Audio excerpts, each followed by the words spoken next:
আজকে বানাচ্ছি গন্ধরাজ লেবু দিয়ে কাতলা মাছের ভাপা। যার জন্য প্রথমে একটা বাটিতে সামান্য জল নিয়েছিলাম, তার মধ্যে কিছু গন্ধরাজ লেবুর পাতা আর 3-4টে গন্ধরাজ লেবুর স্লাইস দিয়ে দিয়েছি।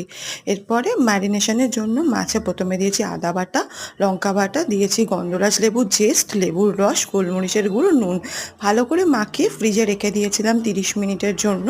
এরপর একটা বাটিতে দই নিয়েছি, দইটাকে ভালো করে ফেটিয়ে এর ওপরে গন্ধরাজ লেবুর জেসটা দিয়েছি লেবুর রস, তার ওপরে দিয়েছিলাম ব্ল্যাক পেপার মানে গোলমরিচের গুঁড়ো, নুন। ভালো করে এটাকে মাখিয়ে নিয়েছি। আচ্ছা, টকটা ব্যালেন্স করার জন্য সামান্য চিনি দিয়েছিলাম। মাছটা একদম হালকা করে ভাজবো, বেশি লাল লাল ভাজবো না। এর উপরে একটা বাটিতে মাছগুলোকে নিয়ে দইয়ের যে মিক্সারটা সেটা দিয়ে দিয়েছি, গন্ধরাজ লেবুর জলটা সামান্য দিয়েছি, কয়েকটা লেবু আর কয়েকটা পাতা আর চেরা কাঁচা লঙ্কা, সামান্য তেল দিয়ে এটাকে ভাপাতে বসাবো। 20 মিনিট 25 মিনিট পর নামিয়ে নিলেই রেডি আমাদের